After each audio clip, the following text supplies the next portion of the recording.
चंद दिन पहले की बात है कि हमारे बस्ती में एक नौजवान सा लड़का है, 16-17 साल उसकी उम्र है।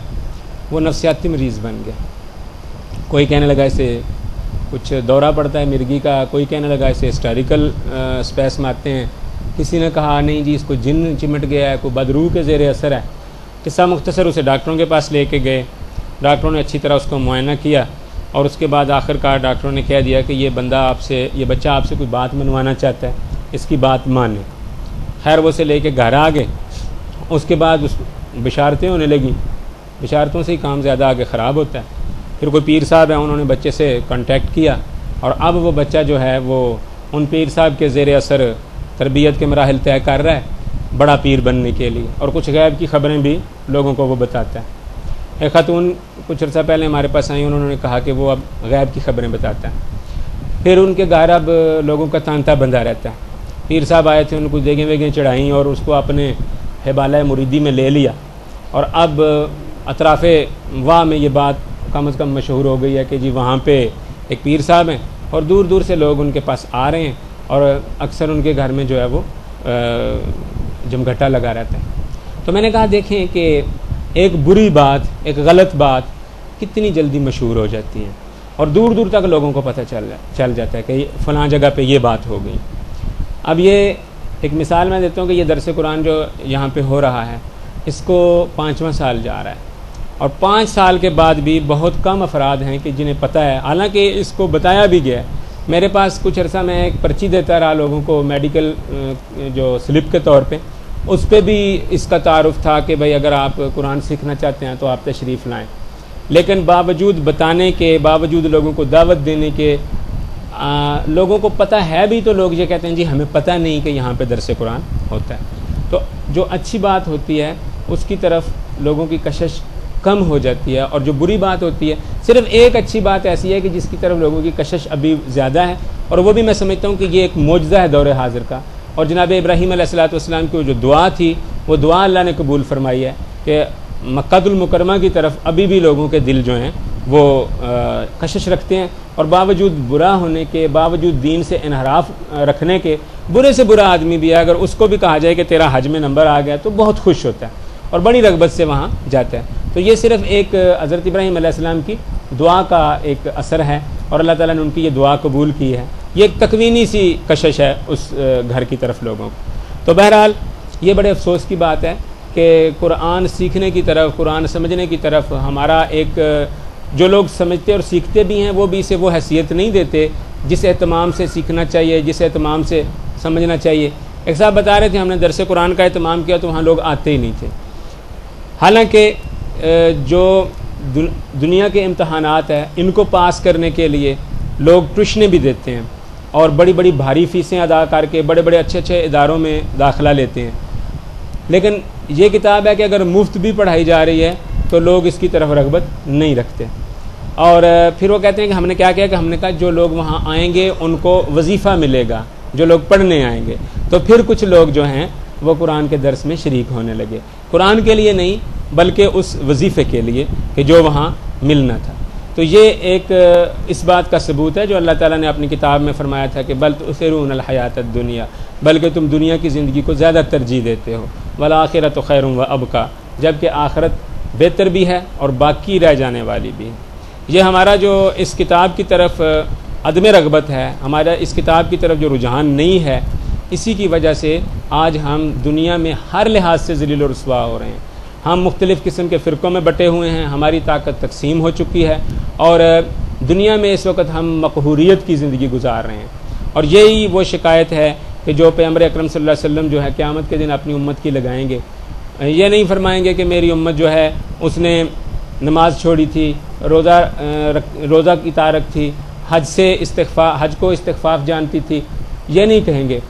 इस्तिग़फ़ार नहीं करती थी, शराब पीती थी, मेरी उम्मत ने मेरे अहले बैत के हक़ को नहीं पहचाना, कोई शिकायत नहीं करेंगे। सिर्फ़ एक शिकायत है जो अल्लाह के रसूल क़यामत के दिन करेंगे, वो ये शिकायत है कि फरमाएंगे कि यार मेरे रब, मेरी कौम ने इस कुरान को छोड़ रखा था, मेरी उम्मत ने इस कुरान को छोड़ रखा था। क्योंकि जितनी बुराइयां हैं, खा वो अमली हों, खा वो एतकादी हों, किसी भी तरह की बुराई जो है उसकी बाज़ गश्त इसी की तरफ होती है कि हम लोगों ने इस किताब को छोड़ा है। और ये किताब जो है अल्लाह का कलाम है, इसे हमें चाहिए था कि अपनी ज़िंदगी के हर शोबे पर इसकी इम्प्लीमेंटेशन करते और इसका इतलाक़ ज़िंदगी के हर शोबे पर करते, लेकिन हमने इसे सानवी हैसियत दे रखी है और हर शख्स जो है इसकी मनमानी तवीलें कर रहा है। और कुरान की हद तक जब रहें या तर्जुमे की हद तक तो इतनी बात नहीं बनती, लेकिन जब तफसीर की तरफ आया जाता है तो फिर उसमें मानवी तौर पर कुरान की तहरीफ़ की जाती है और ऐसी बैद अज़ करीना और बैद अज़ अक़ल तफसीरें की जाती हैं कि इंसान हैरान रह जाता है कि ये कुरान की तफसीर की जा रही है या ये कोई मजाक किया जा रहा है। और अक्सर हमारी दीनी महाफ़ल जो कुरान की आयत पढ़ के हमारे उलमाए कराम लोगों को गुमराह करते हैं, वो उस सूरत में उनकी सूरत वैसी बन जाती है कि जैसी कुरान पाक में अल्लाह ताला ने फरमाया है कि ऐसी जगह जहाँ पे अल्लाह की आयतों का मजाक उड़ाया जाता हो वहाँ मत बैठो। अगर शैतान तुम्हें वहाँ बैठना भुला दे तो जब याद आए तो वहाँ से उठ जाया करो। तो आज हमारी मजहबी महाफ़िल की ये सूरत है। हम इतने भोले हैं मुसलमान कि यूरोप में ये किया जाता है कि लोगों को गुमराह करने के लिए पैसे दिए जाते हैं, लोग पैसे ले के वहाँ गुमराह होते हैं। और यहाँ हम क्या करते हैं, हम पैसे दे के गुमराह होते हैं। हम अपने उलमा को बुलाते हैं कराची से, 2 लाख रुपया हमसे लेते हैं, आने जाने का टिकट भी लेते हैं, और जो थोड़ी बहुत हदायत की रोशनी हमारे दिल में होती है वो स्टेज पे बैठ के वो भी दिल से निकाल के चले जाते हैं। तो अल्लाह ताला से दुआ है कि हमें हदायत दे। और अमीरुल मोमिनीन अलैहिस्सलाम का एक इरशाद में बयान करता हूँ, फरमाते हैं कि क़यामत के दिन एक मुनादी निदा देगा और वो कहेगा कि आगाह हो जाओ और देख लो कि आज हर शख्स अपनी खेती के जो उसने बोई थी उसके वबाल में मुब्तला है, उसके नतीजे में मुब्तला है, सिवाय उस शख्स के जिसने कुरान की खेती बोई थी। तो कुरान के अलावा कोई ऐसी चीज़ इस वक्त मौजूद नहीं है जो हदायत का यकीनी ज़रिया हो, जो हक़ और बातिल का एक कतई मेयार हो। इसीलिए इसको फ़ुरक़ान यानी हक़ और बातिल में फ़र्क करने वाली किताब कहा गया है। तो इस दरस का मकसद, जैसा कि मैं बारहा अर्ज़ कर चुका हूँ, वो यही है कि हम इस काबिल हो सकें, बराह रास्त इस काबिल हो सकें कि हम अल्लाह की किताब को समझ सकें, ताकि हमारे दिल के अंदर एक फ़ुरक़ान की कैफियत पैदा हो जाए और कोई बातिल चीज़ हमारे दिल में ना घर न कर सके और हम किसी के गुमराह करने से गुमराह ना हो सकें। अगर हम कुरान के मफ़ाहिम अपने अंदर रखते हैं तो हम उसी वक्त अपने ज़ाकिर को, अपने आलिम दीन को, अपने मुदर्रिस को जब वो गलत बात करे तो हम उसे टोकेंगे और हम उसके गिरबान में हाथ डाल के कहेंगे कि कुरान तो ये कहता है और तुम ये क्यों कह रहे हो। लेकिन अफसोस कि हमें कुरान के बुनियादी जो तालीमात हैं उनसे ही अभी तक आगाही हासिल नहीं है। वख्तारा और इख्तियार किया, चुन लिया, इंतखाब किया मूसा ने कौमहू अपनी कौम के 70 रजुल मर्द, मूसा ने अपनी कौम के 70 मर्द इंतखाब किए, लेमीकातना हमारे मिकात के लिए। मिकात मुकर्ररा वक्त, मुकर्ररा जगह, इसका उर्दू में तर्जुमा करें प्रोग्राम भी हम कर सकते हैं, तयशुदा बात। तो मूसा ने हमारे मुकर्ररा वक्त और मुकर्ररा जगह के लिए अपनी कौम से 70 अफराद का इंतखाब किया। मुफस्सिरीन कहते हैं कि ये वो लोग थे जिन्होंने बछड़े की पूजा की थी। उन लोगों में से 70 अफराद को चुना कि वो जब जहाँ मूसा अलैहिस्सलाम अल्लाह ताला से हम कलाम होने के लिए जाते हैं वो उनके साथ वहाँ जाएँ और वहाँ जाके गिड़गड़ा के रो के अल्लाह ताला से अपने गुनाह की माफ़ी मांगें। तो ये वो 70 अफराद थे जिनको मूसा अलैहिस्सलाम अपने साथ लेकर गए। पस लम्मा जब अखज़ किया, पकड़ लिया, हम उनको सैहतो रजफतो जलजले ने, बस जब उनको जलजले ने आ लिया, काला उसने कहा, मूसा ने कहा, काला से मुराद है मूसा ने कहा, रब्बे मेरे रब, लो अगर शिअता तू चाहता, तेरी मशीयत होती, अहलकता हलाक कर देता तू, हम उन्हें, मिन कबलो इससे पहले ही, इससे कबल ही, व इजाज और मुझे भी।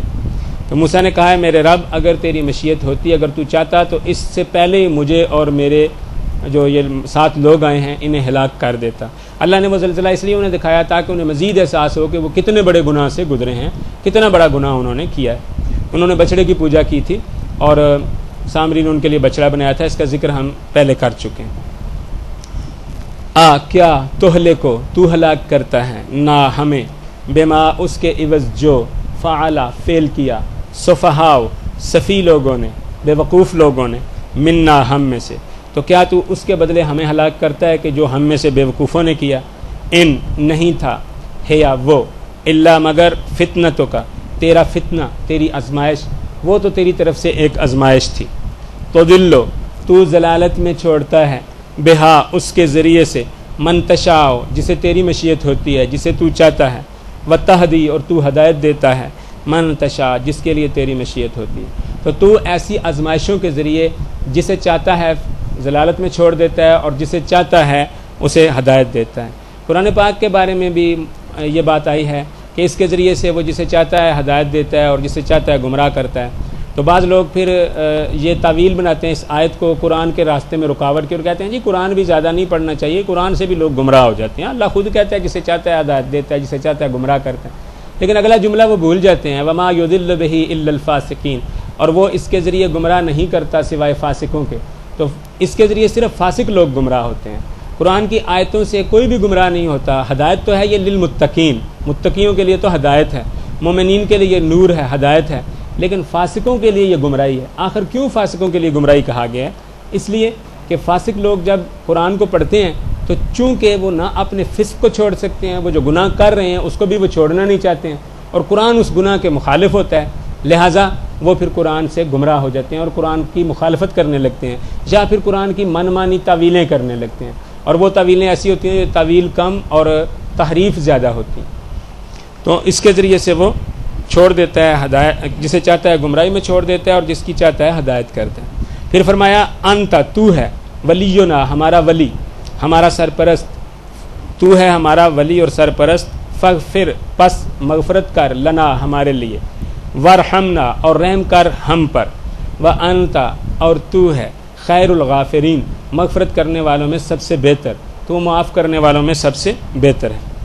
ये मूसा अलैहिस्सलाम की गुफ्तगू है, दुआ है जो अल्लाह ताला से उस वक्त वो कर रहे हैं। वक्तुब, और किताबत कर, लिख दे, लाजम कर, लना, हमारे लिए, फ़ी में हाज़िहि दुनिया, इस दुनिया में, हसना, अच्छाई, व फिल आखिरत, और आखिरत में भी, यानी इस दुनिया में भी हमारे लिए अच्छाई लिख दे और आखिरत में भी।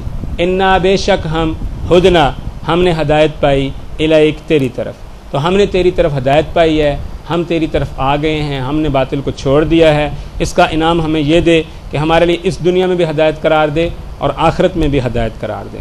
काला, फरमाया, अल्लाह ने फरमाया, अज़ाबी, मेरा अज़ाब, उसीबो, मैं उसे पहुँचाऊँगा, बेही, उसे, मन, जिसके लिए, अशाओ, मेरी मशीयत होगी, मैं जिसे चाहूँगा अपना अज़ाब पहुँचाऊँगा, व रहमती, और मेरी रहमत, वासियत, वुसअत पकड़े हुए है, छाई हुई है, कुल्ल शैइन, हर शय पर, और मेरी रहमत जो है वो हर चीज़ पर छाई हुई है। अगर अल्लाह ताला की रहमत ना हो, अगर उसकी हद से बड़ी हुई मेहरबानी ना हो, तो वो ज़मीन पर जितने भी चलने वाले हैं इनमें से किसी को भी बाकी ना छोड़े। ये उसकी रहमत है कि जो अपने बंदों को बावजूद उनके जुल्म के वो मग़फ़रत करता है। इन्नहु लज़ू मग़फ़िरतिन, बेशक वो मग़फ़रत वाला है, अला, बेशक वो अपने बंदों पर मग़फ़रत वाला है बावजूद उनके जुल्म के। काला, फा, पस, सा, जल्द ही, अक्तुबो, मैं लिखूँगा, मैं लाजम करूँगा, अक्तुबो, मैं लाजम करूँगा, मैं लिखूँगा, हा, उसे, यानी हसना को, जो मूसा ने हसना मांगा है ना कि हमें दुनिया और आखिरत में हसना अता फरमा, अल्लाह कहता है अनकरीब मैं उस हसना को लाजम करूँगा, लिल्लज़ीना, उन लोगों के लिए, यत्तकूना, जो तकवा करते हैं, जो मुत्तकी हैं, व यूतून ज़काता, और वो ज़कात देते हैं। ये ज़कात नमाज के बाद एक अहम तरीन इबादत है जिसका तज़किरा कुरान पाक में बहुत ज़्यादा आया है और बहुत शिद्दत के साथ आया है। ज़कात भी उन चीज़ों में से एक है इस वक्त जो कि इंतहाई मज़लूम चीज़ें हैं। कुछ लोग तो इससे देते ही नहीं हैं बावजूद फ़र्ज़ होने के, और कुछ लोग माशाल्लाह ऐसे हैं कि उन्होंने कंडा ही इसका निकाला है और उन्होंने कहा कि ज़कात इस वक्त मौजूदा ज़माने में ज़कात के लिए ऐसे मसाइल उन्होंने वज़ा किए हैं कि ज़कात किसी चीज़ पर मुश्किल से ही आयद होती है। इस सिलसिले में सबसे ज़्यादा जो तहरीफ़ की है, मैं हमेशा कहा करता हूँ, हर स्टेज पे, हर जगह पे सबसे ज़्यादा जुल्म जो ज़कात के मामले में किया है वो फ़िक़ह तशय्युअ ने किया है, हमारे अपने फ़िक़ह वालों ने किया है। और उन्होंने क्या किया है कि ज़कात को इतना महदूद कर दिया है, इतना मशरूत कर दिया है कि वो ज़कात अमली तौर पर कलअदम होकर रह गई है। जो अक्सरियत के फ़ुक़हा का फ़तवा है ज़कात के बारे में वो ये है कि 9 चीज़ों पर ज़कात वाजिब है, किसी शय पर नहीं। अल्लाह ने हर चीज़ पर वाजिब की थी, नबी ने सारी चीज़ों पर माफ़ करके सिर्फ 9 चीज़ों पर बाकी रहने दी। नबी अल्लाह के अहकाम को कैंसिल करने के लिए आते हैं या नबी अल्लाह के अहकाम की इम्प्लीमेंटेशन के लिए आते हैं, उनको लोगों पर उनका इतलाक़ करने आते हैं, उनको लोगों पर आयद करने आते हैं। नबी हमेशा, नबी का काम तबलीग होता है जिसमें अमली नमूना पेश करना भी होता है। तो अंबिया अल्लाह के अहकाम को मनसूख नहीं करते बल्कि अल्लाह के अहकाम लोगों तक पहुँचाने पर मामूर होते हैं। तो बहरहाल वो जो 9 चीज़ें हैं उनमें से भी क्या है जी कि उन 9 चीज़ों में से अनाम सलासा हैं, 3 मवेशी हैं, गल्लातुल अरबा हैं, 4 गल्ले हैं, व नकदैन और 2 नकद हैं, सोना और चांदी। नकदैन पर उस वक़्त ज़कात वाजिब है जब वो सिक्का राजुल वक्त हो। बाकी नकदैन इस वक्त दुनिया में शायद किसी हिस्से में भी सोने और चांदी का सिक्का नहीं चलता, और अगर चलता भी है तो आम लोगों तक उसकी रसाई नहीं है। लिहाजा सोने और चांदी इस वक्त जो है वो उस पर पत्ता गोल हो गया ज़कात का। मवेशी जो 3 हैं, बकरी है, गाय है और ऊँट है, इस पर ज़कात सिर्फ उस सूरत में वाजिब है फ़ुक़हा जाफरिया के नज़दीक जब वो सारा साल खुद चर चुग के गुजारा करें और आप उनको चारा ना डालें, आप उन्हें पानी ना पिलाएं। अगर आप उन्हें पानी पिलाएं और चारा डालें तो ज़कात की माफ़ी। दूसरी शर्त यह है उनके लिए कि उनसे आप साल भर काम न लें, वेले रहें साल भर में, और अगर आप उनसे काम ले लें तो साथ काम का फ़ायदा आप हासिल करें, माशाल्लाह, साथ ज़कात माफ़। वो पंजाबी में कहते हैं आपे मैं रज्जी पूजी, आपे मेरे बच्चे जीवन। और उसके बाद रह गए गल्लातुल अरबा, तो उसमें सिर्फ 4 गल्ले हैं, उन पर ज़कात लाज़िम की गई है। एक गंदम है, जौ है, खजूर है और अंगूर है, और उसमें भी 847 किलोग्राम अगर फ़र्द वाहिद की मिल्कियत में हो। अगर वो बारानी है तो उस पर 10वां हिस्सा, और अगर वो सराबी है तो उस पर 20वां हिस्सा ज़कात है, और उस ज़कात के 8 मसारफ़ हैं। और ये जो ज़कात 4 गल्लों पर है, इनके 8 मसारफ़ हैं, 8 जगह पे इसको खर्च करना है। ऑन द अदर हैंड खुम्स का नज़रिया है जो अहले तशय्युअ में बहुत परवरिश पा गया है, और वो क्या है जी, वो हर चीज़ पर जो ज़ायद है उस पर खुम्स वाजिब है। और किस रेशो से? वो 20% है, 20% है, 5वां हिस्सा है। उसमें से 10% सैयद बादशाह का है जो मस्कीन है, और हालांकि सैयद बादशाह किसी भी जगह हो मस्कीन नहीं है इस वक्त। सैयद बादशाह किसी भी जगह है, मैंने देखा है तो मुस्तकबिरीन में से आते हैं ये लोग। और दूसरा हिस्सा जो 10% है वो उलमाए दीन का है, वो मुजतहिदीन कराम का है। यह दोनों ने मिली भगत से आपस में इस तरह से दीन के अंदर तहरीफ पैदा की है। 2 आयतें सिर्फ कुरान पाक में खुम्स के मौजू पर पेश की जाती हैं, वो भी सियाक़ो सबाक़ बताता है कि गनीमत के माल पर खुम्स वाजिब है, अल्लाह और उसके रसूल के लिए। और फिर उसमें जो सूरह हशर की आयत पेश की जाती है उसमें उसके मसारफ बहुत से हैं खुम्स के, जिसमें महाजरीन तक का जिक्र मौजूद है, महाजरीन के लिए भी है। और उसमें मकसद ये बताया है कि मकसद इसका ये है ताकि दौलत तुम में अगनिया के दरमियान ही महदूद होकर न रह जाए। लेकिन हमारे फ़ुक़हा ने उससे ये नज़रिया पेश किया, और खुम्स और ज़कात का मौजूदा निज़ाम इतना अजीब व गरीब है कि अगर उसे अमल में लाया जाए तो जो ज़्यादा मसाकीन हैं, जो गैर सैयद अफराद हैं, वो ज़्यादा हैं, ज़ाहिर है उनके मिस्कीन भी ज़्यादा हैं। उसके लिए बहुत थोड़ा हिस्सा, बहुत महदूद चीज़ों पर ज़कात है, और उसमें से 8वां हिस्सा उस बेचारे का है। अगर उसे दिया जाए तो हो सकता है 1 माह में 1 अठन्नी हर मस्कीन के हिस्से आए। और दूसरी तरफ सैयद बादशाह जो हैं, उनके मसाकीन जो हैं, अगर खुम्स को उस तरह से आयद कर दिया जाए तो लाखों रुपये यौमिया हर शख्स के हिस्से में आए। और दूसरी तरफ कहना यह है कि रसूल खुदा सल्लल्लाहु अलैहि वसल्लम ने फरमाया कि ज़कात और सदका मेरे हाथों का मैल कुचैल है, लोगों के हाथों का मैल कुचैल है, और मैंने इसे अपने ऊपर और अपनी औलाद के ऊपर हराम कर दिया। यह हदीस पेश की जाती है सुन्नियों के यहाँ भी, शियों के यहाँ भी। हालांकि यह हदीस कुरान पाक की सरी आयतों के ख़िलाफ़ है। लन तनालुल बिर्रा हत्ता तुनफ़िकू मिम्मा तुहिब्बून, तुम में से कोई शख्स भी कभी भी नेकी को नहीं पहुँच सकता जब तक कि अल्लाह की राह में वो न दे जिससे वो खुद पसंद करता है। फिर अल्लाह की राह में अल्लाह सिर्फ तैयब माल को कबूल करता है, पाक व पकीज़ा चीज़ को कबूल करता है। आदम अलैहिस्सलाम के बेटों की कुर्बानी का जिक्र है सूरह मायदा में। उसमें जब उसकी कुर्बानी कबूल नहीं होती काबिल की और गुस्से में आता है तो हाबिल उसे ये कहते हैं कि अल्लाह सिर्फ तैयब माल कबूल करता है, पाक व पकीज़ा। तो यहाँ उल्टी गंगा भाई है कि हाथों के मैल को अल्लाह कबूल कर रहा है। एक तरफ जब कुर्बानी का जानवर आए, बेशक वो मुस्तहब सदका है, उसका वो काना ना हो, हालांकि आँख किसी ने खानी नहीं है, वो अंधा ना हो, वो उसका सींग ना टूटा हो, सींग भी किसी ने तल के खाना नहीं है, उसका सुम ना ख़राब हो, सुम भी किसी ने पका के खाना नहीं है। इसके बावजूद उसमें ये ऐब और ये नकाइस ना हो। और वाजिब और अहम तरीन जो सदका है वो ज़कात है, और उसके लिए कहा कि वो हाथों का मैल कुचैल है। चूँकि ज़कात सईदों पर हराम थी, इसलिए सईदों के लिए आपको मुतबादल ज़रिया चाहिए था। ज़कात की हुर्मत की एक वजह यह भी रखी कि लोग ये ना कहें कि रसूल अल्लाह ने अपनी औलाद की जो तरफदारी की है, तो इसलिए अब ज़रूरी था कि उन्हें इस जो महरूमी थी उससे इजाला किया जाता, लिहाजा उनके लिए खुम्स मुकर्रर किया। तो बात यह है कि 4 आने मैंने अपने बेटे को इसलिए नहीं दिए कि लोग ये ना कहें कि बेटे की तरफदारी कर रहा है, और चूँकि 4 आने से वो महरूम रह गया था इसलिए मैंने उसे 1 लाख रुपया दिए। अब तरफदारी लाजम नहीं आई। क्या हो गया इनकी अक्लों को, और कैसे फैसले ये कर रहे हैं? ये वो बातें हैं जो कुरान के ख़िलाफ़ हैं। दुनिया भर के उलमा, दुनिया भर के मुजतहिदीन आ जाएं और हज़ारों लाखों करोड़ों हदीसें गढ़ के लें, एक कुरान की आयत की अगर उन हदीसों के मुखालफत हो, एक कुरान की आयत अगर उन हदीसों के खिलाफ हो, तो वो सारी हदीसें रिजेक्ट हो जाएंगी और रद्दी की टोकरी में डाली जाएंगी। क्यों? इसलिए कि आइमा इत्तिहार का इरशाद है कि वो बात, वो हदीस जो कुरान से टकरा जाए, जो किताब अल्लाह से की मुखालफत करे, उसे दीवार पर दे मारो, तो वो दीवार पर दे मारने के काबिल है। लफ्ज़ सैयद बजाय खुद साबित नहीं कि बतौर दीनी इस्तिलाह बोला जाता है या नहीं बोला जाता। किताब अल्लाह में और अहादीस मुबारका में इस लफ्ज़ के लिए कतन कोई गुंजाइश नहीं है। हमारे यहाँ जब ज़कात और खुमस का मसला आता है तो सैयद के मसले को बहुत उठाया जाता है और कहा जाता है कि जी सैयद जो है वो औलाद रसूल है। फिर समझ नहीं आती, बातिल अकीदा है ना, बातिल के कोई पाँव नहीं होते। कभी जी ये औलाद फ़ातिमा है, सिर्फ सैयद सिर्फ औलाद फ़ातिमा है। फिर कहा जी नहीं, बनी हाशिम सारे के सारे इसमें शाम। हाशिम लाख बड़े इंसान होंगे, कितने अच्छे आदमी होंगे, लेकिन उनकी ये हैसियत नहीं कि उन पर अहकाम शरीयत को उस्तवार किया जाए। पैगंबर अकरम सल्लल्लाहु अलैहि वसल्लम के सामने उनकी कोई हैसियत, कोई वक़्त, कोई वैल्यू नहीं है कि उन पर अहकाम शरीयत की बुनियाद रखी जाए। कुछ ने और वसत दी, सदात को और कुरैश में ले गए। लेकिन मशहूर तरीन नज़रिया जो सियादत के बारे में है वो यही है कि वो जनाब फ़ातिमा ज़हरा की औलाद हैं और हज़रत अली अलैहिस्सलाम की जो बाकी औलाद है, गैर फ़ातिमी औलाद है, वो सदात नहीं कहलाती।